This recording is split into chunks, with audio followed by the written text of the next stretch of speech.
Buenas tardes a todos y gracias por su participación en una nueva edición de Esfera Recap.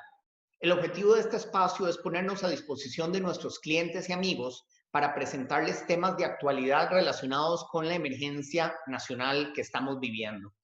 Si durante el programa tienen alguna pregunta, esté o no relacionada con el tema central que presentaremos hoy, nos la pueden enviar utilizando la función de chat que tiene Zoom o por Facebook y las iremos contestando en el orden en que se vayan recibiendo.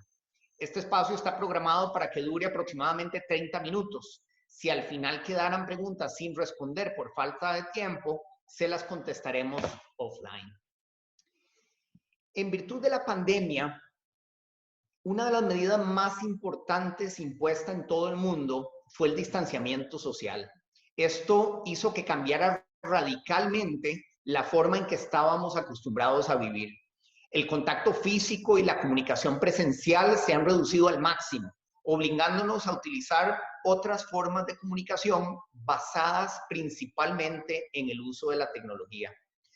Las telecomunicaciones se convirtieron en la herramienta para trabajar desde nuestras casas, para mantener el contacto con nuestros familiares, no importa la distancia, para seguir haciendo negocios, para brindar servicios educativos teniendo las escuelas y colegios cerrados y hasta para celebrar cumpleaños virtuales y hacer ejercicios. Las compañías de telecomunicaciones se convirtieron literalmente de un día para otro en uno de los jugadores más importantes para hacerle frente a la crisis global que estamos viviendo. Aunque muchas industrias han sufrido seriamente los embates de la pandemia, la de las telecomunicaciones ha sido una de las grandes ganadoras y también de las grandes salvadoras. Ahora bien, de la misma manera, el riesgo de ciberataques, fraudes virtuales y otro tipo de actos delictivos como estos aumentó en la misma proporción.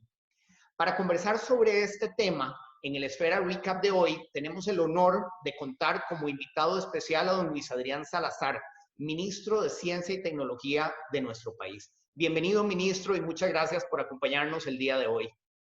Muchas gracias, don Eric, y a todos los que hoy pues, nos escuchan, nos ven y comparten por medios digitales este programa, y pues aquí atento a poder contestarle pues las áreas de trabajo que yo tengo. Recordemos que el Ministerio de Ciencia, Tecnología y Telecomunicaciones, y esto pues genera una transversalidad en diferentes áreas económicas, sociales, y que pues sin lugar a duda ha venido a convertirse en las autopistas que en este momento operativizan muchas de las acciones, tanto a nivel laboral, de estudio, a nivel de entretenimiento, de la población del mundo, no costarricense, del mundo, y pues a las órdenes para compartir con ustedes este agradable rato.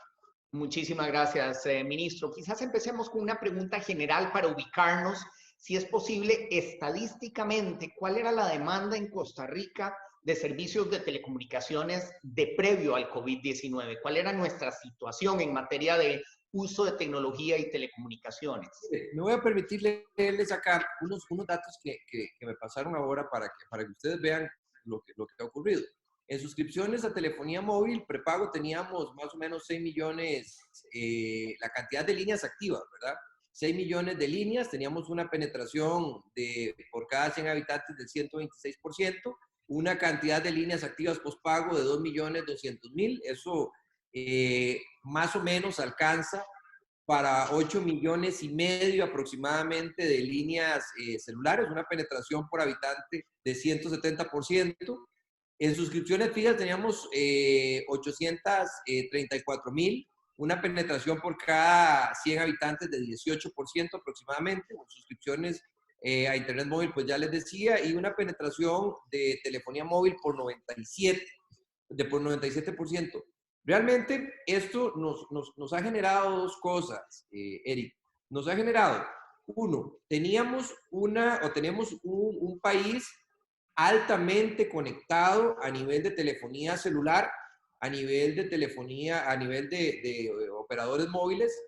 Tenemos un país que está creciendo en fibra óptica, y ahorita podemos hablar del efecto de mercado, etcétera. Y pues ciertamente nosotros en el ministerio lo que evaluamos fue, o sea, el ejercicio que hicimos la semana pasada fue, nosotros traíamos una estrategia de transformación digital esa estrategia de transformación digital tenía el área de innovación, como grandes temas, innovación, digitalización y telecomunicaciones.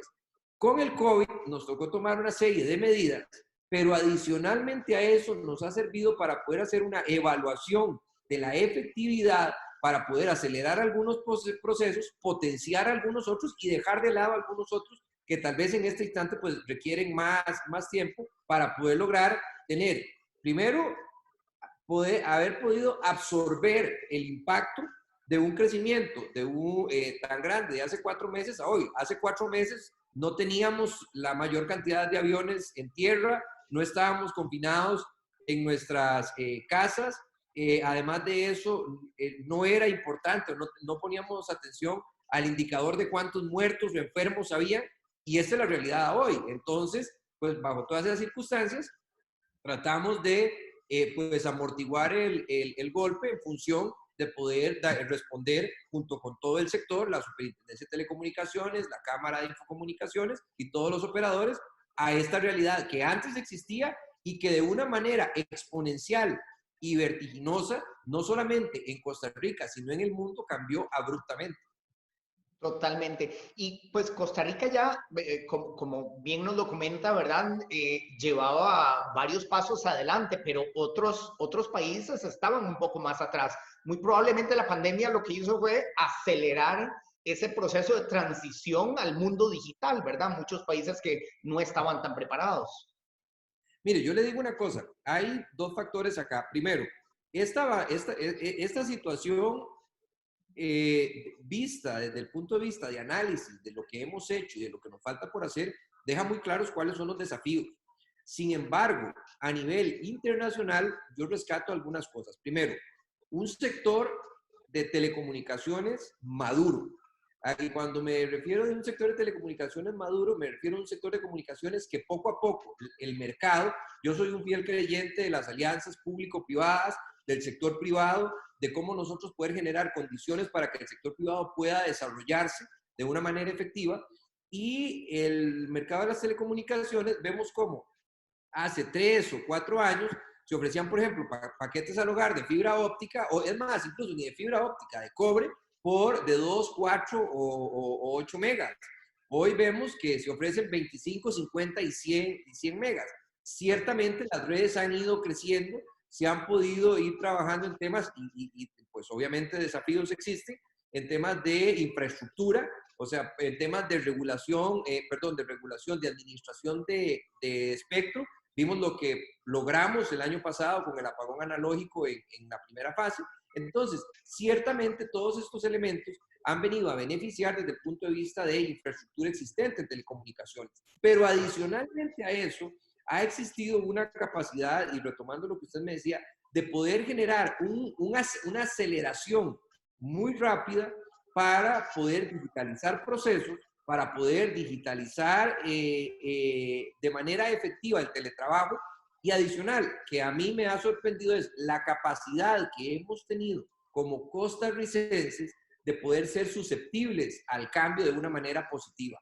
Había gente, yo tengo un grupo en la parte de digitalización donde están reunidos todos los directores de tecnología o la mayor cantidad de directores de tecnología del sector público, y una de las cosas que me hacían mención era cómo hicieron 2 cosas. Uno, poder potenciar los sistemas para que fueran teletrabajables, y 2, cómo gente que nunca había tenido ninguna experiencia con teletrabajo, de un momento a otro hace un esfuerzo y logra vencer ese shock para poder llegar y entonces comunicarse con todos y poder trabajar de una manera asertiva con el teletrabajo. Entonces yo pienso que la capacidad que hemos tenido de respuesta ha sido bastante efectiva, y eso pues nos ha valido que nos den algunos espacios. Por ejemplo, hoy estuvimos con la directora de la CEPAL hablando un tema que vamos a desarrollar con el World Economic Forum, con la UNESCO. Entonces creo que hemos sido asertivos sabiendo que tenemos limitaciones, retos y desafíos, porque no todo está bien y tenemos muchas cosas por hacer. Definitivamente. Y a eso iba mi siguiente pregunta, ministro. ¿Qué medidas le tocó implementar a las compañías de telecomunicaciones para atender esa gran demanda? Y desde el punto de vista país, ¿estaba preparada Costa Rica para esa nueva demanda, por ejemplo, con temas de ancho de banda, concurrencia, latencia, capacidad de redes? etcétera.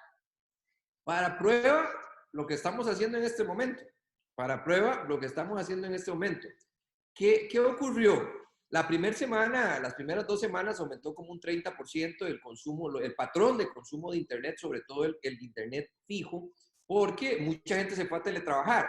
Obviamente, pues en el inicio aumentó un poquito el Internet móvil, sin embargo, después bajó porque pues toda la gente cuando está en la casa normalmente se pega a la red Wi-Fi, ¿verdad? Entonces pues, se sobrecargan las redes de las redes físicas. Ahora bien, una de las cosas que nosotros hicimos desde el inicio fue reunirnos todo el sector, tanto operadores móviles como proveedores de Internet, la Superintendencia de Telecomunicaciones, la Cámara de Infocomunicaciones y nosotros, y empezar a generar algunas medidas que iban en 2 sentidos. Una, de apoyar al COVID desde el punto de vista de desarrollo, de poder atacar la pandemia, cuales se habilitaron muchos sitios sin consumo de datos, hablando del sitio de la Comisión Nacional de Emergencia, la Caja del Seguro Social, del Ministerio de Salud. Ahora viene el Ministerio de Educación Pública, que también habilitamos los datos para que todo el mundo pudiera acceder desde el punto de vista de que, ojo, rápidamente teníamos que pasar de una falta de fibra óptica a poder dar contenido. Entonces, ¿qué es lo que hicimos? Para esos contenidos que son fundamentales y esenciales durante la pandemia, pues dimos la posibilidad de que se hicieran sin consumo de datos, y esto gracias a los operadores, y existiendo un 1,7% de líneas celulares por habitante, pues esto nos daba una posibilidad muy importante de que la gente siguiera conectada en los sitios que ocupaba. Ahora bien, uno de los temas que también ocurrió fue que a nivel de estructura, pues muchos de los diferentes operadores mejoraron sus equipos, robustecieron su estructura a nivel de routers, etcétera, para poder tener todo lo que llamamos los core de las redes de una manera adecuada.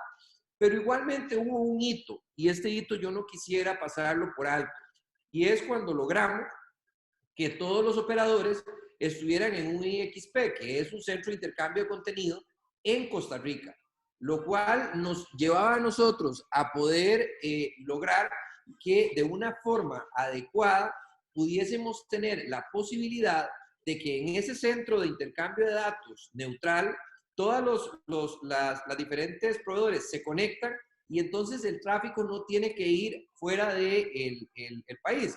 Pongo un ejemplo.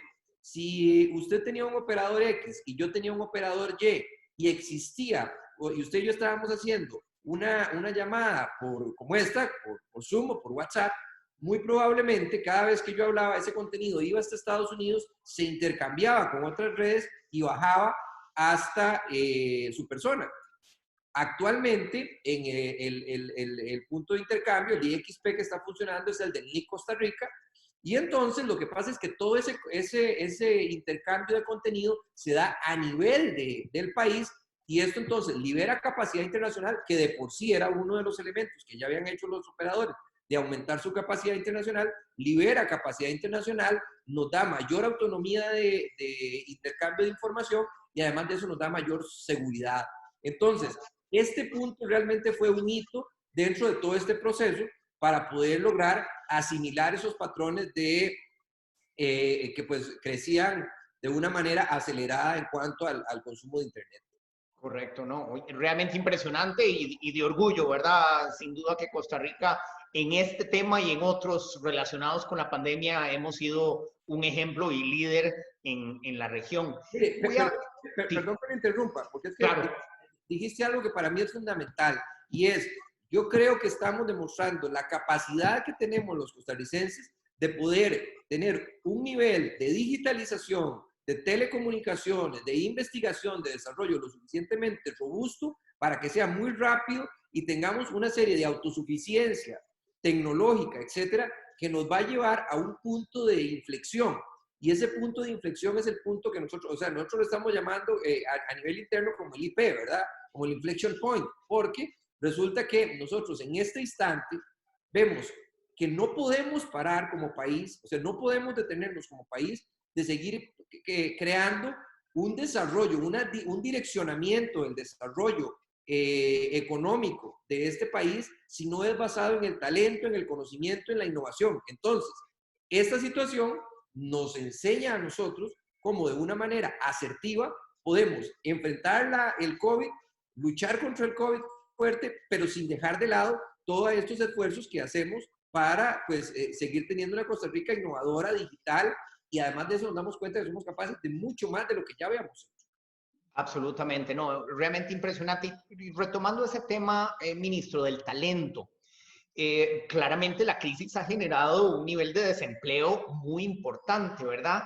¿Cree usted que se podría pensar en algún programa de reskilling o de entrenamiento para convertir ex empleados de sectores muy golpeados como turismo, por ejemplo, para poderlos ubicar en empresas de telecomunicaciones y ciberseguridad? Mire, no solamente lo podemos hacer, ya lo hicimos y lo vamos a multiplicar. Y le cuento cómo. Nosotros en este momento, con una operación que tenemos con el Banco Interamericano de Desarrollo, que se conoce como el PIN, ese fue un proyecto que nosotros, un proyecto que nosotros recibimos de gobierno anterior, que tenía un bajo nivel de ejecución. Nosotros transformamos todo el proceso que se llevaba con el BID para direccionarlo hacia temas de cuarta revolución industrial.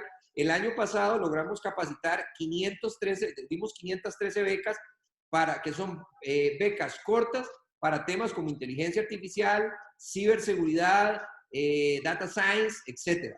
Ahora, con CINDE estamos trabajando un plan que estamos próximos a anunciar, donde vamos a trabajar, donde la idea es multiplicar esos 500 personas que pudimos capacitar el año pasado, capacitarlas en estos temas que usted me menciona, o sea, el nivel de empleados que nosotros ocupamos, o sea, de esa capacidad de talento de última generación, de próxima generación, en temas de ciberseguridad, de inteligencia artificial, etcétera, es totalmente incremental y además de eso, permite algo que es muy importante y es la transversalización de las áreas tecnológicas con cualquier otra área del ser humano.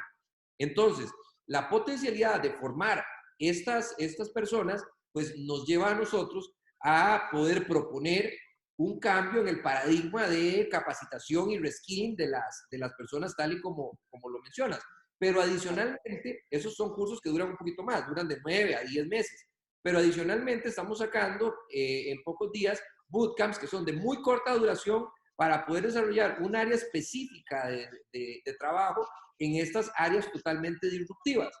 Y adicionalmente a eso, estamos por sacar un proyecto en el cual lo que vamos a hacer es pues dar acompañamiento, dar capacitación a las empresas que en este momento tienen, a las microempresas que en este momento tienen dificultades en temas de transformación digital, comercio electrónico, etcétera. Y entonces yo veo que sobre esa es la vertiente que nosotros tenemos realmente que redireccionar las capacidades que tiene nuestro país y pienso que pues ahí está la ley de reforma al Instituto Nacional de Aprendizaje, pero sin embargo yo veo que bajo este concepto nosotros tenemos toda la posibilidad de poder llegar y lograr el cambio de paradigma para en corto tiempo poder generar ese reskilling y sobre todo, yo creo que en algún momento no es ni siquiera el hacer diferente las cosas que hacíamos. Yo creo que vamos a tener que empezar un poco a crear nuevos trabajos, o sea, nuevos trabajos que en este momento no existen. Y este es el momento. Yo creo que el tema del COVID vino a generar un total cambio, un paradigma, algo impensable, es que realmente es sin precedentes lo que nosotros estamos viviendo. Yo creo que era muy difícil el poder visualizarlo hace 6 meses. Nosotros no podríamos imaginarnos lo que estamos haciendo. Entonces, este es el momento donde realmente dar más apoyo, más inversión en temas de investigación, de innovación, de desarrollo, en reskilling, en capacidades, pensar realmente fuera de la caja, pensar realmente que somos capaces de poder ingresar a un mundo total y completamente digitalizado, con necesidades digitalizadas y donde en algún momento es claro, en algún momento quizás no existía la oferta, la demanda. O sea, existía una demanda moderada. Pensemos cuál puede haber sido la demanda, el cambio de la demanda entre hace 6 meses, entre hace 6 semanas y hoy en los temas de ciberseguridad a nivel de Costa Rica. Y solo eso puede dar una idea de lo que puede estar ocurriendo y de las oportunidades que nosotros no podemos dejar de pasar y que en temas de inversión, en telecomunicaciones, innovación, etcétera, debemos de hacer un cambio, hay un mejoramiento para poder ser más finos una vez que salgamos de esto, de dónde podemos poner eficientemente recursos para cambiar el modelo de desarrollo que las circunstancias le exigen al mundo. Correcto. Bueno, y qué dicha que me introdujo al siguiente tema del que quería que conversáramos un poco, y es en este mundo tan digitalizado en el que dependemos tanto de esa comunicación virtual, ¿cómo podemos, como usuarios todos en distintos niveles, industrias, cómo podemos medir el riesgo al que estamos expuestos en temas de privacidad, de ciberataques, de fraudes digitales? ¿Cómo se mide ese riesgo en un mundo tan digitalizado? Mire, aquí hay un tema. Nosotros tenemos el Centro de Atención de Incidentes, que lo que hacemos es que monitoreamos las instituciones para ver potenciales ataques. Sin embargo, aquí vienen varias cosas. Primero, una de las cosas que hemos hecho nosotros es aliarnos con países que tienen un nivel de desarrollo en el tema de ciberseguridad importante. Estoy hablando de países como Israel, de países como Corea del Sur, de países como Estados Unidos, de países como Estonia, en donde pues lo que estamos trabajando es en poder fortalecer toda la capacitación que existe y la medición de infraestructura requerida. Pero ojo, que también esto lleva como contraparte un modelo en donde nosotros necesitamos el poder llegar y generar la capacitación para las diferentes personas del el sector público y adicionalmente a eso para los ciudadanos normales y corrientes. Cuando nosotros llegamos y nos metemos en un mundo que es, o sea, cuando estamos en el ciberespacio, cada vez más son los wearables, son los diferentes dispositivos, andamos 1 o 2 celulares, ahora los carros pues tienen cada vez más tecnología. Entonces, la concientización de las personas de que estamos expuestos a ataques, a fraudes, es fundamental. Nosotros y con la Fiscalía y con el OIJ hemos hecho mucho trabajo en función de poder hacer llegar a la población la conciencia de que nuestras acciones digitales tienen repercusiones reales. Entonces, en esto es muy importante poder estar claro que la ciberseguridad pasa a ser uno de los elementos fundamentales en todo lo que es el desarrollo estratégico de las empresas a nivel de negocios. O sea, no podemos pensar en este momento en generar plataformas de inversión, plataformas de negocio, cuando el mundo se maneja a partir de algoritmos. Cada vez es más la inteligencia artificial que existe, cada vez son más los algoritmos quienes toman decisiones, cada vez estamos más interconectados y la necesidad de poder tener infraestructura inteligente que responda a todo ese mundo cibernético, que incluso en muchas ocasiones actúa de manera independiente a los seres humanos, pues es importante el poder llegar y poner la ciberseguridad como un elemento fundamental. Entonces, nosotros lo que hemos hecho es, nos hemos empezado a incluir para ser medibles desde el punto de vista de ranking internacionales. Acaba de salir uno de Estonia, donde nos puso en tercer lugar a nivel de América Latina.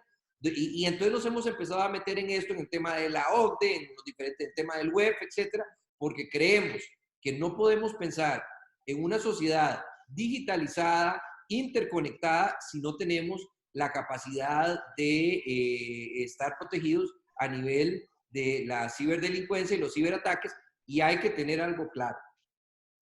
Uno, nunca vamos a tener un 100% de protección, pero no podemos aspirar a tener menos del 99% de protección.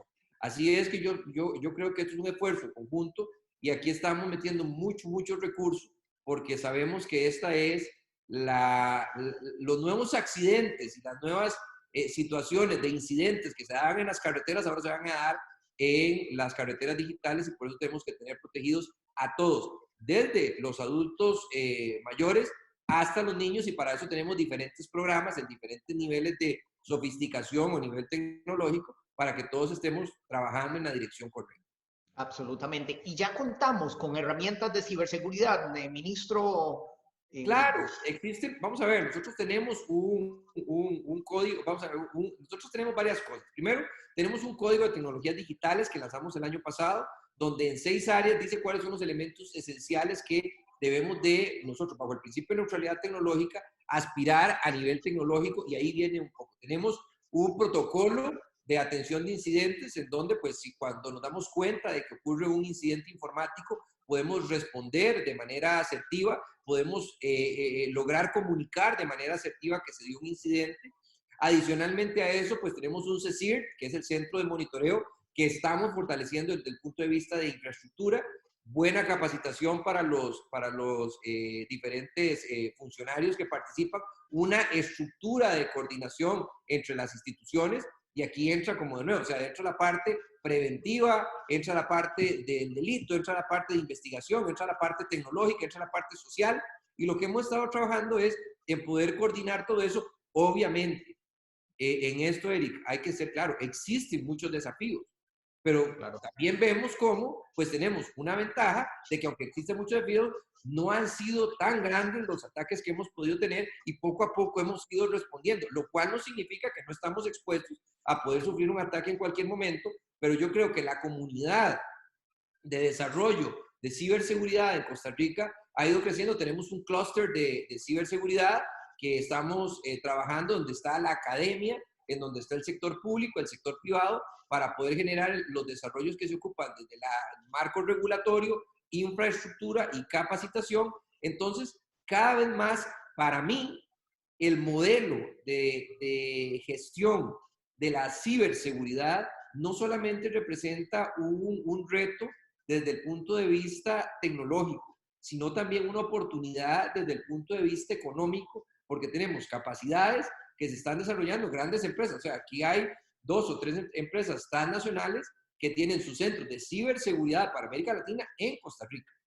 Entonces, estas ventajas competitivas donde el talento se une a la tecnología, a la innovación, a nuevas áreas de desarrollo. El otro día, bueno, hace un año, quizás un poco menos, en la inauguración de un centro de una empresa que puso su centro de ciberseguridad acá en Costa Rica, nos decían, y no digo su nombre, pues por razones de que estamos en una entrevista, pero nos decían que existe más o menos 3 millones de puestos para personas en el tema de ciberseguridad.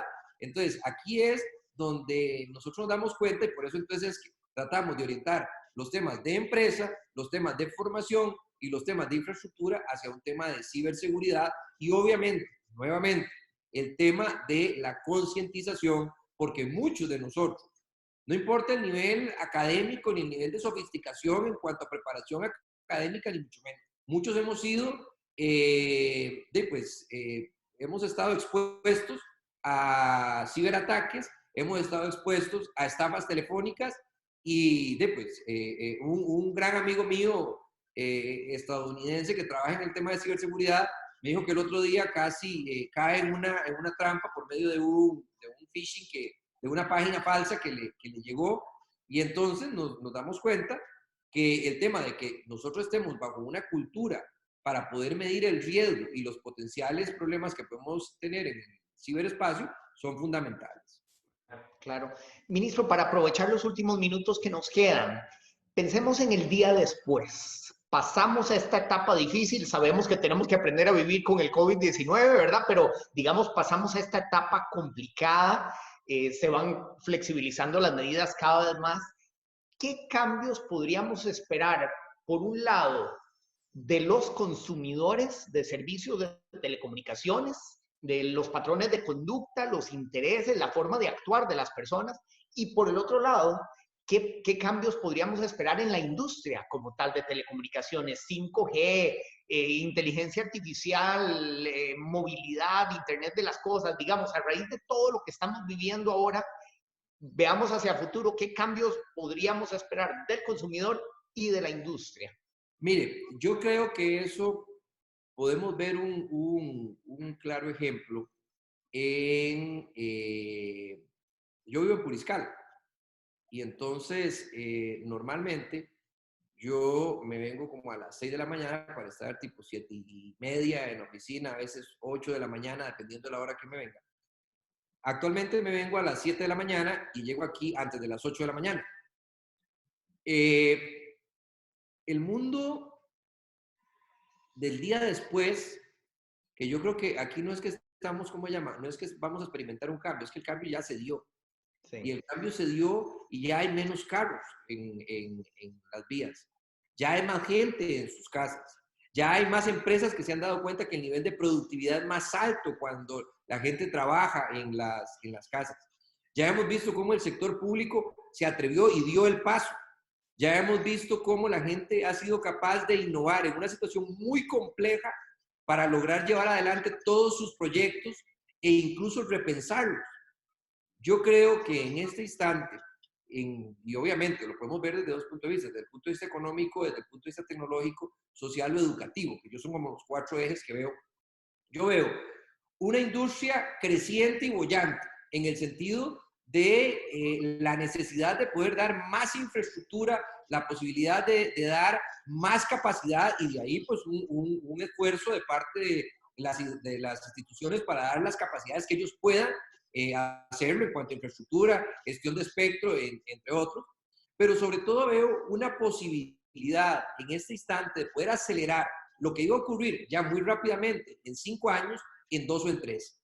Y estoy hablando de temas de 5G, lo cual pues nos lleva al tema de pues ya liberamos en todo lo que era el Valle Central la banda de 700 MHz, viene la gestión de espectro para que puedan trabajar más en 5G, todo el tema de, y empiezan las combinaciones, porque aquí entonces empieza la transversalidad de las diferentes tecnologías. Para poder tener 5G ocupamos más infraestructura, no torres tan grandes, pero sí mucho más densidad. Entra el Internet de las cosas, donde pues como incluso en bandas libres empiezan a dar algunos tipos de servicios o señales para poder generar esa automatización. Entra la inteligencia artificial. Vemos cómo, por ejemplo, ya, y es un proyecto que estamos nosotros manejando con el EDUS, sobre todo por el tema de protección de datos, de poder dar tracking a los vectores de contaminación para usar macrodatos en este tipo de elementos.